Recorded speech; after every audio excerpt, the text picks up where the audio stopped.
Salut à tous, j'espère que vous allez bien. Bienvenue si vous êtes nouveau ou sinon de retour. Aujourd'hui, ce que je vais vous parler, c'est de couper les ponts avec les gens négatifs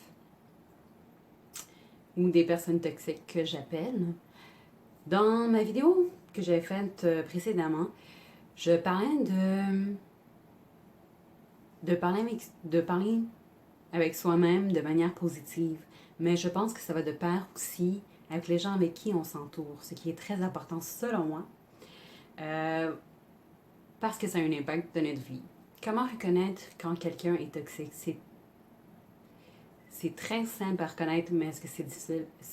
Mais ce qui est difficile, en fait, c'est de s'en débarrasser. Donc, premièrement, c'est quelqu'un qui a souvent tendance à drainer notre énergie. On peut être super heureux et qu'on on voit cette personne ou qu'on on va les rencontrer. Ce qui arrive, c'est que cette personne, elle a tellement une énergie lourde, je dirais, que ça nous draine. C'est comme on était là, et maintenant quand on les rencontre, on est là. C'est, c'est comme ça. Et c'est souvent aussi des gens très négatifs. Ça peut être aussi des gens qui aiment recevoir sans jamais rien donner en retour. Ou même quand ils donnent, c'est peut être très minime, mais ils aiment prendre. C'est des gens aussi parfois qui peuvent euh, utiliser les gens, si je peux me permettre de dire ça comme ça, qui vont vraiment drainer notre énergie. Je dirais pas qu'ils auraient un aura noir, mais je pense même pas que ça existe. Mais c'est des gens qui, qui drainent vraiment notre énergie. Donc, je dis pas que c'est facile de s'en débarrasser, surtout si c'est de la famille, par exemple. On peut pas complètement s'en débarrasser ou couper les ponts. Par contre, ce qu'on peut faire, c'est limiter leur accès dans notre monde. Je dis, et les éviter un petit peu plus, je dirais, pas les ignorer ou juste limiter les interactions avec eux.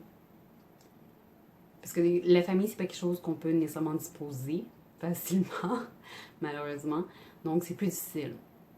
Et parfois, c'est se débarrasser des gens qu'on aime beaucoup, tels que des, des amitiés ou tout simplement un partenaire. C'est jamais facile.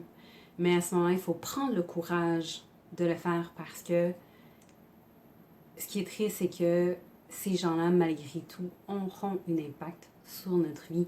Donc, vaut mieux s'entourer de personnes qui vont nous permettre de nous élever et de vibrer sur une meilleure vibration et énergie. Euh, des fois, ce que je pense aussi, c'est d'avoir un certain respect pour soi-même. Je ne sais pas que vous en avez pas. Ce que je suis en train de dire, c'est que parfois, on a tendance à accepter et tolérer certaines personnes parce qu'on les aime, mais on ne se rend pas compte nécessairement que ces personnes-là nous manquent de respect à un certain point. Donc, je pense que c'est très important de le faire par respect par nous-mêmes, de prendre cette action, de le faire. C'est très difficile. Surtout si c'est une amitié qui a duré des années. C'est pour ça que si vous n'êtes pas capable de les couper directement, je dis de le faire graduellement. Et vous allez voir que votre vie va changer. Elle va prendre une autre tournure, il y aura plus de positivité que vous allez attirer vers vous. Donc, je pense que c'est important. C'est jamais facile de couper quelqu'un qu'on aime de notre vie. Donc, cet été pour moi, je vous souhaite une belle journée et on se voit. Si vous aimez ce que vous avez vu, aimez, partagez et on se voit la prochaine.